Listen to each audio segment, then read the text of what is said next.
ਸਤਿ ਸ਼੍ਰੀ ਅਕਾਲ ਜੀ। ਪੰਜਾਬੀ ਰੇਡੀਓ ਤੇ ਪੰਜਾਬੀ ਟੀਵੀ USA ਵੇਖ ਸੁਣ ਰਹੇ ਹੋ ਤੁਸੀਂ। ਇਸ ਸਮੇਂ ਪ੍ਰੋਗਰਾਮ ਲੈ ਕੇ ਹਾਜ਼ਰ ਹਾਂ beyond the headlines with Mandeep Punia.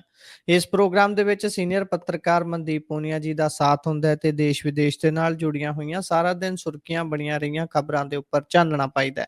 ਸੋ ਕਰਦੇ ਹਾਂ ਉਹਨਾਂ ਦਾ ਪ੍ਰੋਗਰਾਮ ਸਵਾਗਤ। ਬਹੁਤ ਬਹੁਤ ਸਵਾਗਤ ਹੈ ਜੀ। ਜੀ ਸ਼ੁਕਰੀਆ। ਸਤਿ ਸ੍ਰੀ ਅਕਾਲ ਗੁਰਪ੍ਰੀਤ।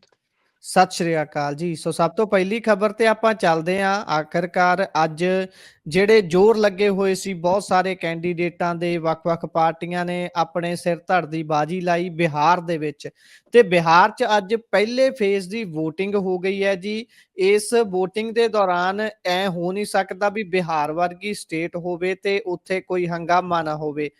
ਪਾਇਓ ਚਾਨਣਾ ਜੀ, ਕਿੱਥੇ ਕਿੱਥੇ ਸੁੱਖੀ ਸਾਂਦੀ ਕੰਮ ਨੇਪਰੇ ਚੜ ਗਿਆ ਤੇ ਕਿੱਥੇ ਕਿੱਥੇ ਖਲਾਰਾ ਪੈਣ ਦੀਆਂ ਖਬਰਾਂ ਨੇ, ਤੇ ਕਿੰਨੇ ਕੁ ਫੀਸਦੀ ਵੋਟਿੰਗ ਹੋ ਗਈ ਹੈ ਜੀ। ਹਾਂਜੀ, ਪਹਿਲੇ ਫੇਜ਼ ਦੀ 121 ਸੀਟਾਂ ਤੇ ਅੱਜ ਤਕਰੀਬਨ 64%, 64.4.6, 64.46% ਵੋਟਿੰਗ ਹੋ ਚੁੱਕੀ ਹੈ ਜੀ। ਇਹਦੇ 'ਚ ਡਿਪਟੀ ਸੀਐਮ ਹੈ ਜਿਹੜੇ ਬਿਹਾਰ ਦੇ, ਉਹਨਾਂ ਤੇ ਵੀ ਹਮਲਾ ਹੋਇਆਗਾ। ਆਰਜੇਡੀ ਦੇ ਜਿਹੜੇ ਉਮੀਦਵਾਰ ਸੀਗੇ ਉਹਨਾਂ ਨੇ ਦਰੋਗੇ ਨੂੰ ਵੀ ਧਮਕਾਇਆ। ਸਿਵਾਨ ਦੇ ਵਿੱਚ ਮੁਸਲਿਮ ਮਹਿਲਾਵਾਂ ਦੇ ਬੁਰਕੇ ਨੂੰ ਲੈ ਕੇ ਵੀ ਬਵਾਲ ਹੋਇਆ ਤੇ ਕਈ ਸਾਰੀਆਂ ਥਾਵਾਂ ਤੇ ਮਤਲਬ ਕਈ ਸਾਰੇ ਘਟਨਾਕ੍ਰਮ ਵਾਪਰੇ ਨੇ। ਬਿਹਾਰ ਦੇ ਵਿੱਚ ਦੋ ਫੇਜ਼ਾਂ 'ਚ ਚੋਣ ਹੋਣੇ ਨੇ। ਅੱਜ ਪਹਿਲਾ ਫੇਜ਼ ਸੀਗਾ 121 ਸੀਟਾਂ 'ਚ ਹੋਇਆ ਹੈਗਾ ਤੇ 11 ਨਵੰਬਰ ਨੂੰ ਜਦੋਂ ਤਰਨਤਾਰਨ ਦਾ ਬਾਈ ਇਲੈਕਸ਼ਨ ਹੈ ਉਸੇ ਦਿਨ ਬਿਹਾਰ ਦੇ ਵਿੱਚ ਵੀ 123 ਸੀਟਾਂ ਤੇ ਦੂਜੇ ਫੇਜ਼ ਦੀਆਂ ਚੋਣ ਹੋਣਗੀਆਂ ਤੇ 14 ਨਵੰਬਰ ਨੂੰ ਉੱਥੇ ਰਿਜ਼ਲਟ ਆ ਜਾਊਗਾ। ਬਿਹਾਰ ਦੇ ਵਿੱਚ ਦੇਖੋ ਜਿਹੜੀ ਵੋਟ ਪਰਸੈਂਟ ਹੈ ਉਹ ਤਾਂ ਬਹੁਤ ਮਤਲਬ ਤੁਸੀਂ ਕਹਿ ਸਕਦੇ ਹੋ ਕਿ ਹਜੇ ਹੋਰ ਵਧੂਗੀ। ਇਹਨੂੰ ਇਹ ਨਹੀਂ ਮੰਨ ਸਕਦੇ ਕਿ ਬਹੁਤ ਜ਼ਿਆਦਾ ਵਧੀਆ ਪਰਸੈਂਟੇਜ ਹੈ।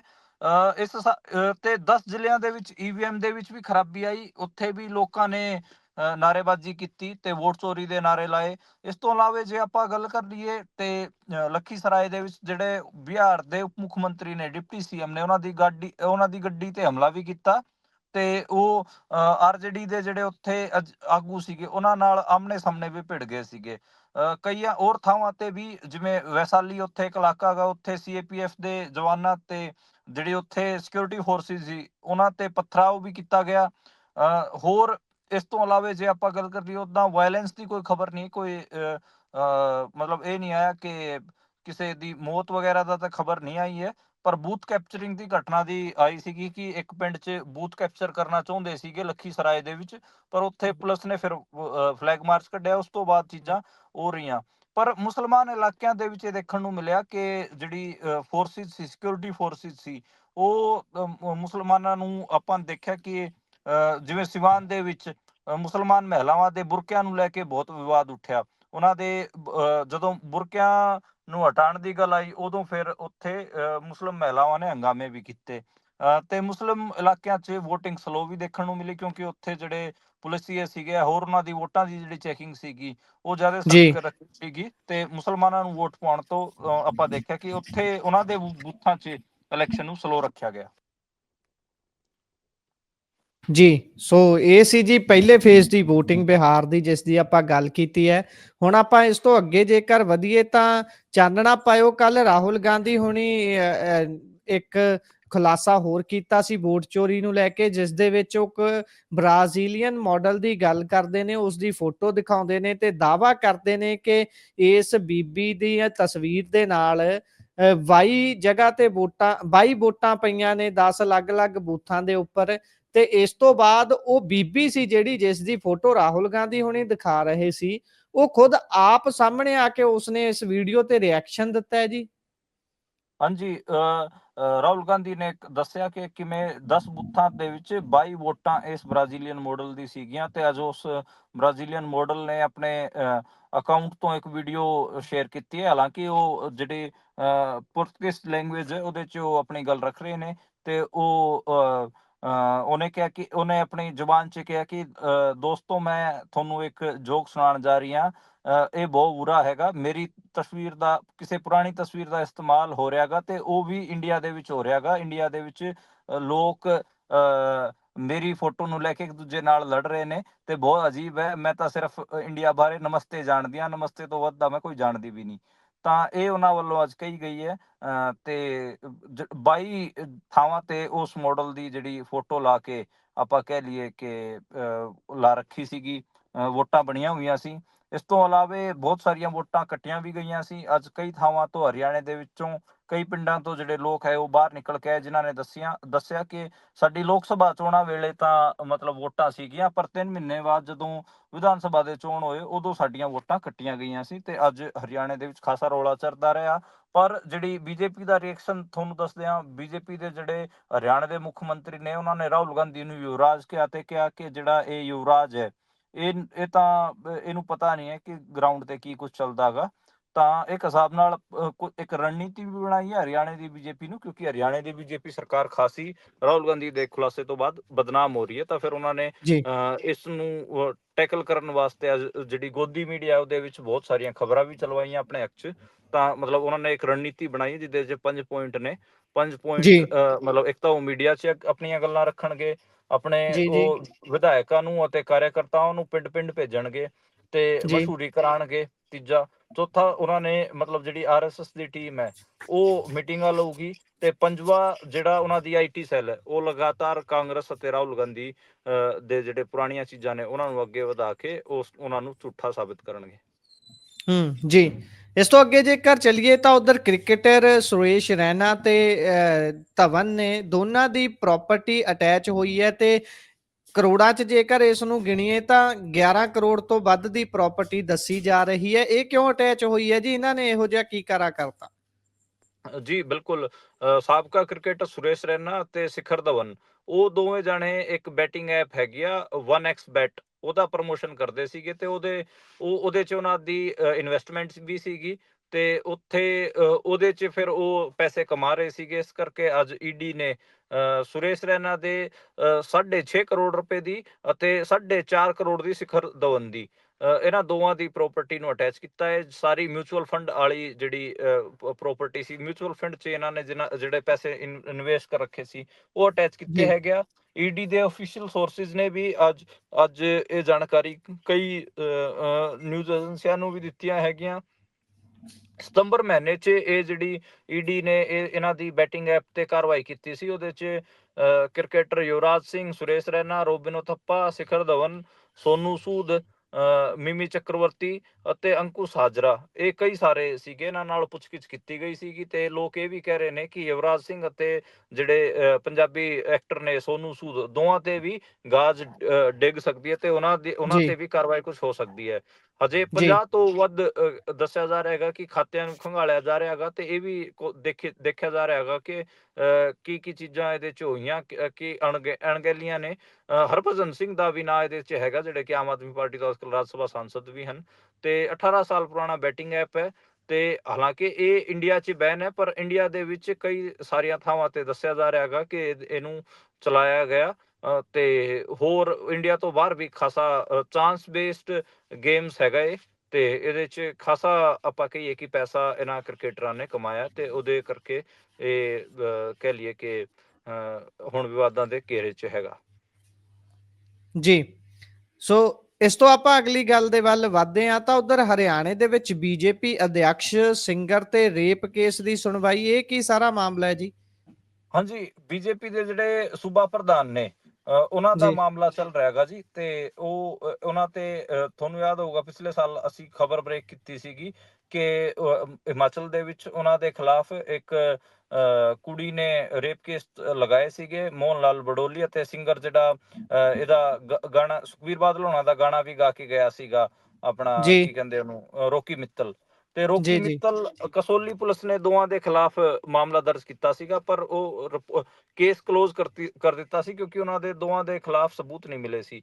ਪਰ ਉਹ ਜੀ ਜਿਹੜੀ ਕੁੜੀ ਹੈ ਉਹ ਡਿਸਟ੍ਰਿਕਟ ਕੋਰਟ 'ਚ ਗਈ ਹੈ ਤੇ ਉਹਨੇ ਕਿਹਾ ਹੈਗਾ ਕਿ ਮੇਰੇ ਨਾਲ ਇਹਨਾਂ ਦੋਵਾਂ ਨੇ ਬਲਾਤਕਾਰ ਕੀਤਾ ਤੇ ਇਸ ਕੇਸ ਦੀ ਦੁਬਾਰਾ ਇਨਵੈਸਟੀਗੇਸ਼ਨ ਕੀਤੀ ਜਾਵੇ। ਤੇ ਦੁਬਾਰੇ ਫਿਰ ਕੋਰਟ ਨੇ ਆਪਾਂ ਕਹਿ ਲਈਏ ਕਿ ਇਨਵੈਸਟੀਗੇਸ਼ਨ ਖੋਲ ਦਿੱਤੀ ਹੈ। ਕਲੋਜ਼ਰ ਰਿਪੋਰਟ ਤੇ ਆਬਜੈਕਸ਼ਨ ਲਗਾ ਦਿੱਤਾ ਗਿਆ ਹੈ ਤੇ ਦੁਬਾਰੇ ਤੋਂ ਪ੍ਰੋਟੈਸਟ ਐਪਲੀਕੇਸ਼ਨ ਫਾਈਲ ਹੋ ਚੁੱਕੀ ਹੈ ਇਸ ਮਾਮਲੇ 'ਚ। ਜੀ। ਸੋ ਜੇਕਰ ਆਪਾਂ ਇਸ ਤੋਂ ਅੱਗੇ ਵਧਦੇ ਹਾਂ ਤਾਂ ਉਧਰ ਪੀਯੂ ਦੇ ਵਿੱਚ ਸੈਨੇਟ ਤੇ ਸਿੰਡੀਕੇਟ ਦਾ ਜਿਹੜਾ ਮਾਮਲਾ ਹੈ ਉਸ ਨੂੰ ਲੈ ਕੇ ਜਿੱਥੇ 10 ਤਰੀਕ ਨੂੰ ਵੱਡੇ ਇਕੱਠ ਦਾ ਐਲਾਨ ਵੀ ਕੀਤਾ ਗਿਆ ਹੈ ਜਥੇਬੰਦੀਆਂ ਦੇ ਵੱਲੋਂ, ਉੱਥੇ ਹੀ ਆਮ ਆਦਮੀ ਪਾਰਟੀ ਨੇ ਵੀ ਇਸ ਨੂੰ ਹੁਣ ਐਜ਼ ਏ ਪੋਲੀਟੀਕਲ ਮੁੱਦਾ ਬਟੋਰਨ ਦੀ ਸ਼ੁਰੂਆਤ ਕਰ ਦਿੱਤੀ ਹੈ ਤੇ ਆਪ ਦੇ ਨੇਤਾ ਕਹਿੰਦੇ ਵੀ ਜਾ ਕੇ ਗਵਰਨਰ ਨੂੰ ਮਿਲੇ ਨੇ। ਹਾਂਜੀ, ਅੱਜ ਕਈ ਪਾਰਟੀਆਂ ਦੇ ਜਿਹੜੇ ਆਗੂ ਹੈਗੇ ਉਹ ਗਵਰਨਰ ਨੂੰ ਮਿਲੇ ਨੇ, ਪੰਜਾਬ ਦੇ ਗਵਰਨਰ ਨੂੰ। ਕਾਂਗਰਸ ਦੇ ਜਿਹੜੇ ਚੰਡੀਗੜ੍ਹ ਤੋਂ ਸਾਂਸਦ ਹੈਗੇ ਮਨੀਸ਼ ਤਿਵਾੜੀ, ਉਹ ਵੀ ਜਾ ਕੇ ਬਹਿ ਗਏ ਸੀਗੇ। ਇੱਧਰ ਇਹ ਪੰਜਾਬ ਵਾਲੇ ਜਿਹੜੇ ਮੀਤ ਹੇਰ ਅਤੇ ਮਲਵਿੰਦਰ ਕੰਗ, ਇਹ ਵੀ ਅੱਜ ਮਿਲ ਕੇ ਆਏ ਸੀਗੇ। ਪਰ ਅੱਜ ਇਹਨਾਂ ਨੂੰ ਜਦੋਂ ਇਹ ਪੰਜਾਬ ਯੂਨੀਵਰਸਿਟੀ ਚੰਡੀਗੜ੍ਹ ਪਹੁੰਚੇ ਤੇ ਉੱਥੇ ਸਟੂਡੈਂਟਾਂ ਨੇ ਘੇਰ ਲਿਆ। ਉਹਨਾਂ ਨੇ ਸਟੂਡੈਂਟ ਕਹਿੰਦੇ ਕਿ ਅਰਵਿੰਦ ਕੇਜਰੀਵਾਲ ਨਾਲ ਜੇ ਕੁਝ ਵੀ ਹੁੰਦਾਗਾ ਤਾਂ ਫਿਰ ਪੰਜਾਬ ਦੇ 92 ਵਿਧਾਇਕ ਦਿੱਲੀ 'ਚ ਧਰਨਾ ਦੇਣ ਵਾਸਤੇ ਪਹੁੰਚ ਜਾਂਦੇ ਨੇ, ਸਾਡੇ ਨਾਲ ਕਿਉਂ ਨਹੀਂ ਆ ਕੇ ਬੈਠੇ। ਇਸੇ ਦੌਰਾਨ ਕਈ ਸਾਰੇ ਸਟੂਡੈਂਟਾਂ ਨੇ ਉਹਨਾਂ ਦੇ ਉਲਟ ਨਾਰੇ ਵੀ ਲਾਏ ਤੇ ਆਪਣੀ ਗੱਲ ਵੀ ਰੱਖੀ। ਮਲਵਿੰਦਰ ਕੰਗ ਨੂੰ ਤੇ ਇਸ ਆਪਾਂ ਜੇ ਗੱਲ ਕਰ ਲਈਏ ਹਿਮੀਤ ਹੇਰ ਨੂੰ ਸਾਹਮਣਾ ਕਰਨਾ ਜੀ ਪਿਆ ਸਟੂਡੈਂਟਾਂ ਦੇ ਗੁੱਸੇ ਦਾ, ਤੇ ਕਈ ਸਾਰੇ ਸਟੂਡੈਂਟਾਂ ਨੇ ਮੁਰਦਾਬਾਦ ਦੇ ਨਾਰੇ ਲਾਏ। ਹਾਲਾਂਕਿ ਜਿਹੜੇ ਰਾਜ ਭਵਨ ਤੋਂ ਬਾਹਰ ਉਹਨਾਂ ਨੇ ਫਿਰ ਆਪਣੀ ਪ੍ਰੈਸ ਕਾਨਫਰੰਸ ਜਿਹੜੀ ਕੀਤੀ ਸੀ ਉਹ ਹੀ ਜ਼ਿਆਦਾ ਮੀਡੀਆ 'ਚ ਚੱਲੀ ਹੈਗੀ ਆ। ਪੰਜਾਬ ਯੂਨੀਵਰਸਿਟੀ 'ਚ ਜਿਹੜੇ ਹੋ ਗਏ ਸੀ ਉਹ ਤਾਂ ਫਿਰ ਉਹਨਾਂ ਨੇ ਗਾਇਬ ਹੀ ਕਰਾਤਾ, ਕਿਉਂਕਿ ਉੱਥੇ ਤਾਂ ਉਹਨਾਂ ਦਾ ਸਟੂਡੈਂਟਾਂ ਨੇ ਵਿਰੋਧ ਕਰਤਾ ਸੀਗਾ। ਰਾਜ ਭਵਨ ਦੇ ਬਾਹਰ ਨਿਕਲ ਕੇ ਤਾਂ ਮੀਤ ਹੇਰ ਵੀ ਸੀ ਤੇ ਆਪਣੇ ਮਲਵਿੰਦਰ ਕੰਗ ਸੀ, ਹਰਪਾਲ ਚੀਮਾ ਸੀਗੇ ਫਾਈਨੈਂਸ ਮਿਨਿਸਟਰ ਪੰਜਾਬ ਦੇ, ਇਹ ਸਾਰੇ ਸਨ ਤੇ ਇਹਨਾਂ ਨੇ ਇੱਕ ਹਿਸਾਬ ਨਾਲ ਕੇਂਦਰ ਤੇ ਆਰੋਪ ਲਾਏ ਕਿ ਕੇਂਦਰ ਸਰਕਾਰ ਪੰਜਾਬ ਦੇ ਹਿੱਤਾਂ ਨਾਲ ਧੱਕਾ ਕਰ ਰਹੀ ਹੈ, ਪੰਜਾਬ ਯੂਨੀਵਰਸਿਟੀ ਦੇ ਹਿੱਤਾਂ ਨਾਲ ਧੱਕਾ ਕਰ ਰਹੀ ਹੈ। ਜੀ ਉਧਰ ਆਮਦਨ ਤੋਂ ਵੱਧ ਜਾਇਦਾਦ ਦੇ ਮਾਮਲੇ ਦੇ ਵਿੱਚ ਮਜੀਠੀਆ ਹੁਣਾਂ ਨੂੰ ਰਾਹਤ ਮਿਲਦੀ ਨਜ਼ਰ ਨਹੀਂ ਆ ਰਹੀ ਜੀ। ਹਾਂਜੀ, ਅੱਜ Punjab and Haryana high court 'ਚ ਉਹਨਾਂ ਦੀ ਸੁਣਵਾਈ ਸੀਗੀ ਤੇ ਆਪਾਂ ਨੂੰ ਪਤਾ ਹੈ ਕਿ ਪਿਛਲੇ 25 ਜੂਨ ਤੋਂ ਗ੍ਰਿਫਤਾਰ ਹੋਏ ਨੇ ਤੇ ਅੱਜ 11ਵਾਂ ਮਹੀਨਾ ਚੱਲ ਰਿਹਾ। ਪਿਛਲੇ 5 ਮਹੀਨਿਆਂ ਤੋਂ ਜੇਲ੍ਹ 'ਚ ਹੈਗੇ ਆ, ਪਰ ਅੱਜ ਉਹਨਾਂ ਦੀ ਸੁਣਵਾਈ ਦੌਰਾਨ ਉਹਨਾਂ ਨੂੰ ਕਿਸੇ ਵੀ ਕਿਸਮ ਦੀ ਰਾਹਤ ਨਹੀਂ ਦਿੱਤੀ ਗਈ ਹੈਗੀ ਆ। ਕੱਲ ਦੁਬਾਰੇ ਤੋਂ ਫਿਰ ਸੁਣਵਾਈ ਹੋਊਗੀ। ਅੱਜ ਸਾਰੇ ਜਿਹੜੇ ਤੱਥ ਸੀਗੇ ਉਹ ਪੇਸ਼ ਕੀਤੇ ਗਏ ਹੈਗੇ। ਤਕਰੀਬਨ 3 ਘੰਟੇ ਸੁਣਵਾਈ ਚੱਲੀ ਤੇ 3 ਘੰਟਿਆਂ ਦੌਰਾਨ ਮਜੀਠੀਆ ਦੇ ਵਕੀਲਾਂ ਵੱਲੋਂ ਵੀ ਦਲੀਲਾਂ ਦਿੱਤੀਆਂ ਗਈਆਂ ਤੇ ਸਰਕਾਰ ਦੇ ਵਕੀਲਾਂ ਵੱਲੋਂ ਵੀ। ਹੁਣ ਮੰਨਿਆ ਜਾ ਰਿਹਾ ਹੈਗਾ ਕਿ ਕੱਲ ਸ਼ਾਇਦ ਯਾਚੀਕਾ ਤੇ ਉਹਨਾਂ ਦੀ ਪਟੀਸ਼ਨ ਤੇ ਆਪਾਂ ਕਹਿ ਲਈਏ ਕਿ ਫੈਸਲਾ ਆ ਸਕਦਾ ਗਾ। ਹਿਮਾਚਲ ਤੋਂ ਲੈ ਕੇ ਯੂਪੀ ਤੱਕ ਦੀ ਜਿਹੜੀ ਪ੍ਰਾਪਰਟੀ ਦਾ ਦਾਵਾ ਵਿਜੀਲੈਂਸ ਵੱਲੋਂ ਕੀਤਾ ਗਿਆ ਸੀਗਾ ਤੇ ਵਿਜੀਲੈਂਸ ਬਿਊਰੋ ਨੇ 200 ਗਵਾਹ ਬਣਾ ਰੱਖੇ ਨੇ ਜੀ। 40,000 ਤੋਂ ਵੀ ਵੱਧ ਪੰਨਿਆਂ ਦੇ ਦਸਤਾਵੇਜ਼ੀ ਸਬੂਤ ਇਕੱਠੇ ਕਰ ਰੱਖੇ ਨੇ ਤਾਂ ਅਤੇ 6000 ਕਰੋੜ ਦੇ ਸਿੰਥੈਟਿਕ ਡਰੱਗ ਦਾ ਰੈਕਟ ਹੋਣ ਦਾ ਖੁਲਾਸਾ ਈਡੀ ਇਹਦੇ 'ਚ ਚੇਪਾ ਲਾ ਰਹੀ ਹੈ ਕਿ 6000 ਕਰੋੜ ਦਾ ਸਿੰਥੈਟਿਕ ਡਰੱਗ ਦਾ ਰੈਕਟ ਹੈ ਪੂਰਾ। ਤਾਂ ਦੇਖਦੇ ਹਾਂ ਕਿ ਬਣਦਾ ਕੀ ਹੈ। 700 ਕਰੋੜ ਤੋਂ ਵੱਧ ਸੰਪਤੀ ਦਾ ਜ਼ਿਕਰ ਚਾਰਜ ਸ਼ੀਟ 'ਚ ਹੈਗਾ ਤੇ 15 ਟਿਕਾਣਿਆਂ ਤੇ ਆਪਾਂ ਨੂੰ ਪਤਾ ਕਿ ਇਨਵੈਸਟੀਗੇਸ਼ਨ ਵੀ ਚੱਲ ਰਹੀ ਹੈ ਤੇ ਜੇਲ੍ਹ 'ਚ ਦੇਖੋ ਇਹ ਸਾਰਾ ਮੈਂ ਇਹ ਵੀ ਦੇਖ ਰਿਹਾ ਗਾ। 23 ਸਤੰਬਰ ਨੂੰ ਤੁਸੀਂ ਯਾਦ ਕਰੋ ਕਿ ਡੇਰਾ ਬਿਆਸ ਪ੍ਰਮੁੱਖ ਗੁਰਿੰਦਰ ਸਿੰਘ ਢਿੱਲੋਂ ਉਹ ਨਾਭਾ ਜੇਲ੍ਹ 'ਚ ਜਾ ਕੇ ਮਿਲੇ ਸੀਗੇ, ਅੱਧੇ ਘੰਟੇ ਮੁਲਾਕਾਤ ਹੋਈ ਸੀਗੀ ਤੇ ਉਸ ਤੋਂ ਬਾਅਦ ਹੀ ਇਹ ਲੋਕ ਕਹਿਣ ਲੱਗੇ ਸੀਗੇ ਸ਼ਾਇਦ ਕੋਈ ਮਾੜੀ ਮੋਟੀ ਸੈਟਿੰਗ ਕਰਾ ਸਕਦੇ ਨੇ ਮਜੀਠੀਆ ਦੀ ਤਾਂ ਕੇਂਦਰ ਸਰਕਾਰ ਨਾਲ। ਕੋਈ ਉਸ ਹਿਸਾਬ ਨਾਲ ਹਜੇ ਕਲੈਰਿਟੀ ਤਾਂ ਨਹੀਂ ਆਈ ਹੈ, ਪਰ ਇਹ ਮੰਨਿਆ ਜਾ ਰਿਹਾ ਹੈਗਾ ਕਿ ਸ਼ਾਇਦ ਕੱਲ ਆਪਾਂ ਕਹਿ ਲਈਏ ਕਿ ਬੇਲ ਮਿਲ ਸਕਦੀ ਹੈ ਮਜੀਠੀਆ ਨੂੰ ਜੀ। ਸੋ ਇਸ ਤੋਂ ਆਪਾਂ ਅੱਗੇ ਵਧਦੇ ਹਾਂ ਜੇਕਰ ਤੇ ਉਧਰ ਪੰਜਾਬ ਕਾਂਗਰਸ ਪੋਸਟਰ ਦੇ ਵਿਵਾਦ 'ਚ ਫਸਦੀ ਨਜ਼ਰ ਆ ਰਹੀ ਹੈ। ਹੁਣ ਇਸ ਤੋਂ ਪਹਿਲਾਂ ਇਹਨਾਂ ਦੇ ਆਪ ਦੇ ਪੰਜਾਬ ਦੇ ਪ੍ਰਧਾਨ ਨੇ ਫਸਾ ਦਿੱਤਾ ਤੇ ਹੁਣ ਇਹਨਾਂ ਨੇ ਖੁਦ ਪੋਸਟਰ ਵਾਲੇ ਮਾਮਲੇ ਤੇ ਸ਼੍ਰੀ ਗੁਰੂ ਤੇਗ ਬਹਾਦਰ ਜੀ ਦੇ ਉੱਪਰ ਆਪਣੀ ਤਸਵੀਰ ਕਹਿੰਦੇ ਨੇਤਾਵਾਂ ਦੀ ਤਸਵੀਰ ਲਗਾ ਦਿੱਤੀ ਜੀ। ਹਾਂਜੀ, ਬਾਈ ਇਲੈਕਸ਼ਨ ਦਾ ਚੋਣ ਪ੍ਰਚਾਰ ਕਰ ਰਹੇ ਸੀਗੇ ਤਰਨਤਾਰਨ ਦੇ ਵਿੱਚ, ਉਹਦੇ 'ਚ ਇੱਕ ਪੋਸਟਰ ਦੇ ਵਿਵਾਦਾਂ 'ਚ ਫਸ ਗਈ ਹੈ। ਕਾਂਗਰਸ ਦੇ ਕਈ ਸਾਰੇ ਆਗੂਆਂ ਨੇ ਗੁਰੂ ਤੇਗ ਬਹਾਦਰ ਜੀ ਦੇ ਅਤੇ ਭਾਈ ਜੱਤਾ ਜੀ ਦੀ ਫੋਟੋ ਦੇ ਉੱਤੇ ਆਪਣੇ ਨੈਸ਼ਨਲ ਅਤੇ ਸਟੇਟ ਆਗੂਆਂ ਦੀ ਫੋਟੋ ਲਾ ਦਿੱਤੀ, ਉਹਦੇ 'ਚ ਰਾਹੁਲ ਗਾਂਧੀ ਤੋਂ ਲੈ ਕੇ ਸਾਰਿਆਂ ਦੀ। ਫਿਰ ਇਹਨੂੰ ਲੈ ਕੇ ਆਪਾਂ ਕਹਿ ਲਈਏ ਕਿ ਵਿਵਾਦ ਹੋ ਰਿਹਾ ਗਾ। ਸੁਖਬੀਰ ਬਾਦਲ ਨੇ ਇਸ ਨੂੰ ਮੀਡੀਆ ਦੇ ਵਿੱਚ ਪੋਸਟ ਵੀ ਕੀਤਾ ਤੇ ਸੁਖਬੀਰ ਬਾਦਲ ਨੇ 3 ਗੱਲਾਂ ਇਹਦੇ 'ਚ ਲਿਖੀਆਂ ਨੇ। ਇੱਕ ਤਾਂ ਕਾਂਗਰਸ ਪਾਰਟੀ ਵੱਲੋਂ ਗੁਰੂ ਤੇਗ ਬਹਾਦਰ ਜੀ ਅਤੇ ਭਾਈ ਜੱਤਾ ਜੀ ਦੀ ਤਸਵੀਰਾਂ ਦੇ ਨਿਰਾਦਰ ਦੀ ਉਹਨਾਂ ਨੇ ਕੜੀ ਨਿੰਦਾ ਕੀਤੀ ਹੈ ਤੇ ਦੂਜਾ ਉਹਨਾਂ ਨੇ ਕਿਹਾ ਕਿ ਜਦੋਂ ਉਹਨਾਂ ਦੇ ਸਟੇਜ ਤੋਂ ਚੋਣ ਪ੍ਰਚਾਰ ਦੇ ਸਟੇਜ ਤੇ ਇਸ ਕਿਸਮ ਦੇ ਬੈਨਰ ਲਾ ਸਕਦੇ ਨੇ ਤਾਂ ਫਿਰ ਇਹ ਦੇਖੋ ਕਿ ਅੱਗੇ ਪਿੱਛੇ ਕੀ ਕੁਝ ਕਰਦੇ ਹੋਣਗੇ। ਤੇ ਇਹਨਾਂ ਨੇ ਇਹ ਵੀ ਕਿਹਾ ਕਿ ਕਾਂਗਰਸ ਪਾਰਟੀ ਪਹਿਲਾਂ ਵੀ ਸਿੱਖਾਂ ਦੇ ਨਿਰਾਦਰ ਕਰ ਚੁੱਕੀ ਹੈ ਤੇ ਪਹਿਲਾਂ ਇਹਨਾਂ ਦਾ ਜਿਹੜਾ ਅਧਿਕਸ਼ ਉਹ ਦਲਿਤ ਸਮਾਜ ਦਾ ਅਪਮਾਨ ਕਰ ਰਿਹਾ ਸੀ, ਹੁਣ ਇਹ ਸਿੱਖਾਂ ਦਾ ਨਿਰਾਦਰ ਕਰ ਰਹੇ ਨੇ। ਕਾਂਗਰਸ ਪਾਰਟੀ ਨੂੰ ਸਿੱਖ ਪੰਥ ਤੋਂ ਮਾਫੀ ਮੰਗਣੀ ਚਾਹੀਦੀ। ਇਲੈਕਸ਼ਨ ਕਮਿਸ਼ਨ ਨੂੰ ਵੀ ਸ਼ਿਕਾਇਤ ਕਰਨ ਦੀ ਗੱਲ ਕਹੀ ਜਾ ਰਹੀ ਹੈ ਸ਼੍ਰੋਮਣੀ ਅਕਾਲੀ ਦਲ ਵੱਲੋਂ। ਡਾਕਟਰ ਦਲਜੀਤ ਚੀਮਾ ਨੇ ਇਹ ਗੱਲ ਕਹੀ ਹੈ ਕਿ ਅਸੀਂ ਇਲੈਕਸ਼ਨ ਕਮਿਸ਼ਨ ਅਤੇ ਸ੍ਰੀ ਅਕਾਲ ਤਖਤ ਸਾਹਿਬ ਦੇ ਵਿੱਚ ਵੀ ਦੇ ਕੋਲ ਵੀ ਇਸ ਮਾਮਲੇ ਨੂੰ ਲੈ ਕੇ ਜਾਵਾਂਗੇ। ਇਹਨਾਂ ਨੂੰ ਮਰਿਆਦਾ ਦਾ ਪਤਾ ਨਹੀਂ ਹੈ, ਇਹਨਾਂ ਤੋਂ ਮਰਿਆਦਾ ਰੱਖਣ ਦੀ ਉਮੀਦ ਨਹੀਂ ਕੀਤੀ ਜਾ ਸਕਦੀ, ਇਹਨਾਂ ਨੂੰ ਇੱਕ ਵਾਰ ਸਜ਼ਾ ਦਿਵਾਉਣੀ ਪਊਗੀ, ਇਹ ਗੱਲ ਕਹੀ ਗਈ ਹੈ ਅਕਾਲੀ ਜੀ ਦਲ ਵੱਲੋਂ। ਜੀ ਜੀ ਅਗਲੀ ਗੱਲ ਕਰਦੇ ਹਾਂ ਤਾਂ ਮੋਗਾ ਦੇ ਪੰਜਾਬ ਦੇ ਮੋਗਾ ਦੇ ਵਿੱਚ ਇੱਕ ਬਾਬੇ ਦੀ ਵੀਡੀਓ ਵਾਇਰਲ ਹੋ ਰਹੀ ਹੈ। ਬਾਬਾ ਆਖ ਕੀ ਰਿਹਾ ਜੀ ਉਸ ਵੀਡੀਓ 'ਚ?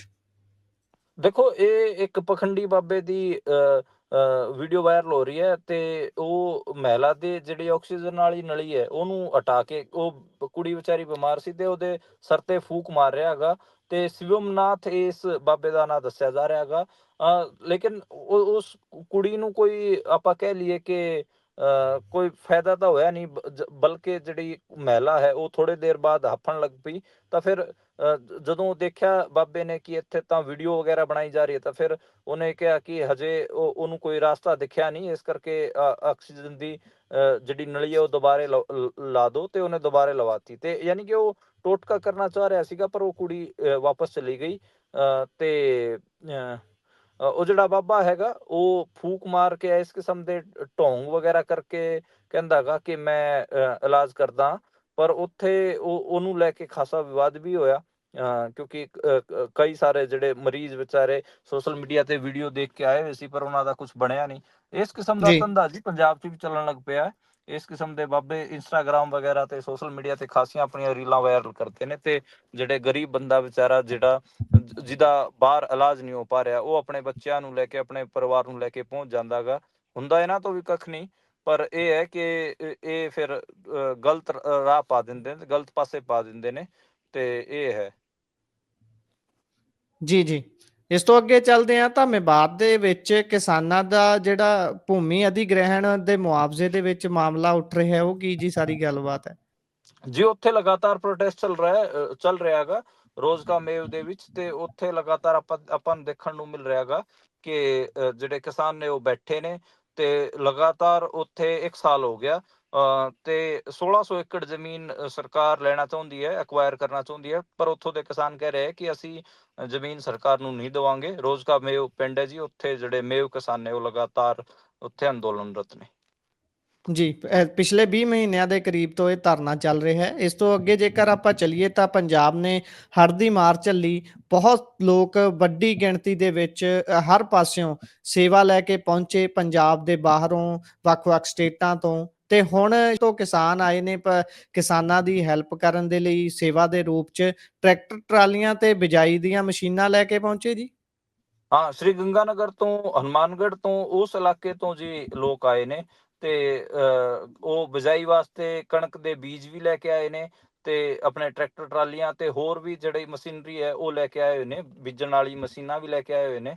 ਤੇ ਉੱਥੇ ਫਾਜ਼ਿਲਕਾ, ਫਿਰੋਜ਼ਪੁਰ, ਅਬੋਹਰ ਉਸ ਇਲਾਕੇ 'ਚ ਕਿਸਾਨਾਂ ਦੀ ਮਦਦ ਕਰ ਰਹੇ ਨੇ। ਤਾਂ ਇੱਕ ਇਹ ਸੋਹਣਾ ਉਪਰਾਲਾ ਆਪਾਂ ਨੂੰ ਦੇਖਣ ਨੂੰ ਮਿਲ ਰਿਹਾ ਹੈਗਾ। ਉੱਧਰ ਮੈਂ ਦੇਖ ਰਿਹਾ ਸੀਗਾ ਹਰਿਆਣੇ ਦੇ ਕਈ ਸਾਰੇ ਪਿੰਡਾਂ ਤੋਂ ਵੀ ਇੱਧਰ ਪੰਜਾਬ 'ਚ ਲੋਕ ਆਏ ਹੋਏ ਨੇ ਕਣਕ ਦੇ ਬੀਜ ਲੈ ਕੇ, ਹੋਰ ਖਾਦ ਪਾਣੀ ਲੈ ਕੇ, ਤਾਂ ਕਿ ਇੱਥੇ ਕਿਸਾਨਾਂ ਦੀ ਮਦਦ ਕੀਤੀ ਜਾ ਸਕੇ ਜਿਹੜੇ ਕਿ ਹੜ੍ਹਾਂ ਤੋਂ ਪ੍ਰਭਾਵਿਤ ਰਹੇ ਸੀ। ਤਾਂ ਇਹ ਇੱਕ ਆਪਾਂ ਕਹਿ ਸਕਦੇ ਹਾਂ ਕਿ ਜਿਹੜਾ ਭਾਈਚਾਰਕ ਸਾਂਝ ਹੈ ਪੜੋਸੀਆਂ ਨਾਲ, ਉਹ ਸ਼ਾਇਦ ਉਹ ਪੜੋਸੀ ਹੋਣ ਦਾ ਜਿਹੜਾ ਧਰਮ ਹੈ ਉਹ ਨਿਭਾ ਰਹੇ ਨੇ। ਜੀ ਅਗਲੀ ਗੱਲ ਕਰਦੇ ਹਾਂ। ਪੰਜਾਬ ਭਾਜਪਾ ਨੇ ਦਿੱਲੀ ਦੇ ਸੀਐਮ ਨੂੰ ਡਿਮਾਂਡ ਰੱਖੀ ਹੈ। ਇਹ ਡਿਮਾਂਡ ਆਪਣੇ ਆਪ ਦੇ ਵਿੱਚ ਬੜੀ ਰੌਚਕ ਹੈ, ਕਿਉਂਕਿ ਜਦੋਂ ਭਾਜਪਾ ਦੀ ਗੱਲ ਕਰਦੇ ਹਾਂ, ਇਸ ਨੂੰ ਆਪਾਂ ਪੋਲਰਾਈਜੇਸ਼ਨ ਦੀ ਸਿਆਸਤ ਕਰਨ ਦੇ ਨਜ਼ਰੀਏ ਦੇ ਨਾਲ ਦੇਖਦੇ ਹਾਂ। ਨੋ ਡਾਊਟ ਕਰਦੇ ਵੀ ਨੇ ਇਹ, ਪਰ ਹੁਣ ਜਿਹੜੀ ਇਹ ਮੰਗ ਰੱਖ ਰਹੇ ਨੇ ਉਸ ਤੇ ਦਿਲਚਸਪੀ ਹੈ ਮੇਰੀ ਵੀ। ਦੱਸਿਓ ਜਿਹੜਾ ਕੇਸ ਨੇ ਡਿਮਾਂਡ ਰੱਖੀ ਹੈ ਤੇ ਇਹ ਕਿੱਥੋਂ ਹੁਕਮ ਆਏ ਹੋਣਗੇ, ਤੇ ਇਹ ਹੁਕਮ ਜਦੋਂ ਅੱਗੇ ਸਰਵ ਕੀਤੇ ਗਏ ਨੇ ਤਾਂ ਕੀ ਅੱਗਿਓਂ ਵੀ ਕੋਈ ਹੁੰਗਾਰਾ ਭਰਿਆ ਜਾਊ? ਦੇਖੋ, ਮੈਨੂੰ ਤਾਂ ਇਹ ਲੱਗਦਾ ਗਾ ਕਿ ਬੀਜੇਪੀ ਬੇਸਿਕਲੀ ਇਸ ਟਾਈਮ ਇੱਕ ਗੇਮ ਖੇਡਣਾ ਚਾਹੁੰਦੀ ਹੈ। ਉਹ ਚਾਹੁੰਦੀ ਹੈ ਕਿ ਦੇਸ਼ ਦੀਆਂ ਜਿਹੜੀ ਮਾਈਨੋਰਿਟੀਜ਼ ਨੇ ਪਹਿਲਾਂ ਉਹ ਆਪਸ 'ਚ ਲੜ ਪੈਣ। ਮੁਸਲਮਾਨਾਂ ਤੇ ਸਿੱਖਾਂ ਨੂੰ ਆਪਸ 'ਚ ਲੜਾਉਣਾ ਚਾਹੁੰਦੇ ਨੇ। ਚਾਂਦਨੀ ਚੌਕ ਦਾ ਨਾਂ ਬਦਲ ਕੇ ਸੀਸਗੰਜ ਚੌਕ ਰਖਵਾਉਣ ਦੀ ਡਿਮਾਂਡ ਭਾਰਤੀ ਜਨਤਾ ਪਾਰਟੀ ਪੰਜਾਬ ਵਾਲੀ ਯੂਨਿਟ ਨੇ ਰੱਖੀ, ਕਿਉਂਕਿ ਦਿੱਲੀ 'ਚ ਉਹਨਾਂ ਦੀ ਸਰਕਾਰ ਹੈ।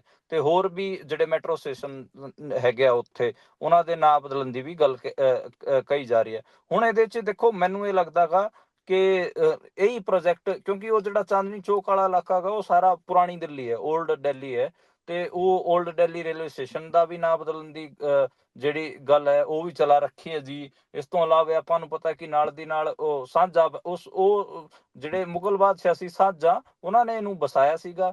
ਤੇ ਉਧਰ ਜੀ ਉਹ ਵੀ ਇੰਦਰਪ੍ਰਸਥ ਬਣਾਉਣ ਦੀ ਗੱਲ ਕਰਦੇ ਨੇ। ਇੱਧਰ ਇਹਨਾਂ ਨੂੰ ਸਿੱਖਾਂ ਨੂੰ ਵੀ ਕਹਿ ਰਹੇ ਨੇ ਕਿ ਤੁਸੀਂ ਵੀ ਜਿਹੜੇ ਹੋਰ ਹਿਸਟੋਰੀਕਲ ਸਾਈਟ ਹੈਗੇ ਆ ਤੁਹਾਡੇ, ਉਹਨਾਂ ਦੇ ਨਾਂ ਤੇ ਪੁਸ਼ ਕਰੋ। ਤਾਂ ਇਹ ਗੱਲ ਚੱਲ ਰਹੀ ਹੈ। ਇਹਦੇ 'ਚ ਦਿੱਕਤ ਇਹੀ ਆਊਗੀ, ਮੈਨੂੰ ਲੱਗਦਾ ਗਾ ਕਿ ਜਿਹੜਾ ਜਿਵੇਂ CNRC ਦੇ ਵਿੱਚ ਸਿੱਖਾਂ ਨੇ ਮੁਸਲਮਾਨਾਂ ਦਾ ਸਾਥ ਦਿੱਤਾ ਸੀਗਾ, ਮੁਸਲਮਾਨਾਂ ਨੇ ਕਿਸਾਨ ਅੰਦੋਲਨ 'ਚ ਸਾਥ ਦਿੱਤਾ ਸੀਗਾ, ਹੁਣ ਮੁਸਲਮਾਨਾਂ ਨੇ ਹੜ੍ਹਾਂ 'ਚ ਵੀ ਸਿੱਖਾਂ ਦਾ ਸਾਥ ਦਿੱਤਾ ਸੀਗਾ। ਤੇ ਇੱਕ ਜਿਹੜੀ ਮਾਈਨੋਰਿਟੀ ਪੋਲਿਟਿਕਸ ਜਿਸ ਹਿਸਾਬ ਦੀ ਇੰਡੀਆ ਦੀ ਹੈਗੀ ਆ, ਉਹਦੇ 'ਚ ਸਿੱਖ ਅਤੇ ਮੁਸਲਮਾਨ ਇੱਕ ਦੂਜੇ ਦੇ ਹੱਕਾਂ ਵਾਸਤੇ ਲੜਾਈ ਲੜ ਰਹੇ ਨੇ। ਤਾਂ ਜੀ ਉਸ ਜਿਹੜੀ ਸਾਂਝ ਹੈ ਉਹਨੂੰ ਤੜਾਉਣ ਵਾਸਤੇ ਇਹ ਸਾਰਾ ਕੁਝ ਕੀਤਾ ਜਾ ਰਿਹਾ ਹੈਗਾ। ਹਾਲਾਂਕਿ ਮੈਂ ਦੇਖ ਰਿਹਾ ਸੀਗਾ ਕਿ ਇੱਕ ਜਿਹੜਾ ਸੈਕਸ਼ਨ ਹੈਗਾ ਸਿੱਖਾਂ ਦੇ ਵਿੱਚ, ਜਿਹੜਾ ਕਿ ਬਹੁਤ ਸੈਕਟੇਰੀਅਨ ਕਿਸਮ ਦਾ ਹੈਗਾ, ਉਹਨੇ ਇਹ ਝੰਡਾ ਚੁੱਕ ਲਿਆ ਹੈਗਾ ਤੇ ਉਹ ਲਗਾਤਾਰ ਇਸ ਦੀ ਗੱਲ ਵੀ ਕਰ ਰਹੇ ਨੇ। BJP ਜੀ ਵਾਲੇ ਇਸ ਨੂੰ ਉਹ ਆਫੀਸ਼ੀਅਲੀ ਪੁਸ਼ ਕਰ ਰਹੇ ਨੇ ਤੇ ਉਹਨਾਂ ਤੋਂ ਫਿਰ ਦੂਜੇ ਹਿਸਾਬ ਨਾਲ ਪੁਸ਼ ਕਰਾ ਰਹੇ ਨੇ। ਜੀ। ਉਧਰ ਅੰਮ੍ਰਿਤਪਾਲ ਸਿੰਘ ਜਿਨ੍ਹਾਂ ਦੇ ਉੱਪਰ NSA ਲੱਗੀ ਹੋਈ ਹੈ, ਹੁਣ ਉਹ ਇਸ ਨੂੰ ਲੈ ਕੇ ਸੁਪਰੀਮ ਕੋਰਟ ਦੇ ਵਿੱਚ ਪਹੁੰਚੇ ਨੇ ਤੇ ਸੁਪਰੀਮ ਕੋਰਟ 'ਚ ਪਹਿਲੀ ਸੁਣਵਾਈ ਉਹਨਾਂ ਦੀ ਹੋਣ ਜਾ ਰਹੀ ਹੈ। ਕਦੋਂ ਇਹ ਸੁਣਵਾਈ, ਤੇ ਜਿਹੜਾ ਹਰੀਨੋ ਵਾਲਾ ਮਾਮਲਾ ਹੈ ਉਸ ਦੇ ਵਿੱਚ ਕੀ ਗੱਲਬਾਤ ਆ ਰਹੀ ਹੈ? ਦੇਖੋ ਜੀ, ਇਹ ਪਹਿਲੀ ਸੁਣਵਾਈ ਜਿਹੜੀ ਹੈ ਕੱਲ ਹੋਣ ਜਾ ਰਹੀ ਹੈ 7 ਨਵੰਬਰ ਨੂੰ। ਉਹਨਾਂ ਦੇ NSA ਦੇ ਉਲਟ ਉਹਨਾਂ ਨੇ ਸੁਪਰੀਮ ਕੋਰਟ 'ਚ ਪਟੀਸ਼ਨ ਪਾਈ ਹੈ। ਇਹਦੇ 'ਚ ਇਹੀ ਗੱਲ ਹੈ ਕਿ ਸਰਕਾਰ ਨੇ ਜਿਹੜਾ ਗੁਰਪ੍ਰੀਤ ਸਿੰਘ ਹਰੀਨੋ ਦਾ ਜਿਹੜਾ ਹੱਤਿਆਕਾਂਡ ਸੀਗਾ, ਉਹਦਾ ਸਹਾਰਾ ਲੈ ਕੇ ਹੀ ਉਹਨਾਂ ਦਾ NSA ਅੱਗੇ ਵਧਾਇਆ ਸੀਗਾ। ਤੇ 23 ਅਪ੍ਰੈਲ 2023 ਨੂੰ ਉਹਨਾਂ ਨੂੰ ਹਿਰਾਸਤ 'ਚ ਲਿਆ ਸੀ। ਤੇ ਹੁਣ ਜੇ ਆਪਾਂ ਗੱਲ ਕਰ ਲਈਏ ਤੇ ਅੱਜ ਦੇ ਟਾਈਮ 2.5 ਸਾਲ ਉਹਨਾਂ ਨੂੰ ਹੋ ਚੁੱਕੇ ਨੇ। ਅਸਮ ਦੀ ਡਿਬਰੂਗੜ੍ਹ ਜੇਲ੍ਹ 'ਚ ਬੰਦ ਨੇ। ਇਸ ਸਾਲ ਜਦੋਂ ਤੀਜੀ ਵਾਰ ਉਹਨਾਂ ਦਾ NSA ਵਧਾਇਆ ਜਾ ਰਿਹਾ ਸੀਗਾ, ਉਦੋਂ ਓਬਜੈਕਸ਼ਨ ਲੱਗੇ ਸੀਗੇ। ਫਿਰ ਉਸ ਟਾਈਮ ਇਹਨਾਂ ਨੇ ਕਿਹਾ ਕਿ ਨਹੀਂ ਹਰਪ੍ਰੀਤ ਸਿੰਘ ਜਿਹੜਾ ਗੁਰਪ੍ਰੀਤ ਸਿੰਘ ਹਰੀਨੋ ਸੀ, ਉਹ ਹੱਤਿਆਕਾਂਡ ਕਰਕੇ ਅਸੀਂ NSA ਵਧਾ ਰਹੇ ਹਾਂ, ਉਹਨੂੰ ਚੈਲੰਜ ਕਰਨ ਵਾਸਤੇ ਫਿਰ ਇਹ ਆਪਾਂ ਕਹਿ ਲਈਏ ਕਿ ਉੱਧਰ ਗਏ ਹੋਏ ਨੇ ਸੁਪਰੀਮ ਕੋਰਟ। ਦੇਖਦੇ ਹਾਂ ਕਿ ਇਸ ਮਾਮਲੇ 'ਚ ਕੱਲ ਕੀ ਸੁਣਵਾਈ ਹੁੰਦੀ ਹੈ। ਜੋ ਵੀ ਸੁਣਵਾਈ ਹੋਊਗੀ ਮੈਂ ਜ਼ਰੂਰ ਸਾਰੀ ਅਪਡੇਟ ਸੁਪਰੀਮ ਕੋਰਟ ਤੋਂ ਦੀ ਜਿਹੜੀ ਇਹਨਾਂ ਦੀ ਹੀਅਰਿੰਗ ਹੋਊਗੀ ਉਹਦੇ ਬਾਰੇ ਲੈ ਕੇ ਰੱਖਾਂਗਾ ਤੇ ਜ਼ਰੂਰ ਤੁਹਾਡੇ ਤੱਕ ਪਹੁੰਚਾਵਾਂਗਾ। ਜੀ, ਇਸੇ ਦੇ ਨਾਲ ਪ੍ਰੋਗਰਾਮ ਦਾ ਸਮਾਂ ਇੱਥੇ ਹੀ ਸਮਾਪਤ ਹੁੰਦਾ ਹੈ। ਤੁਸੀਂ ਜੁੜੇ ਜਾਣਕਾਰੀਆਂ ਸਾਂਝੀਆਂ ਕੀਤੀਆਂ, ਬਹੁਤ ਬਹੁਤ ਧੰਨਵਾਦ ਜੀ। ਧੰਨਵਾਦ ਜੀ।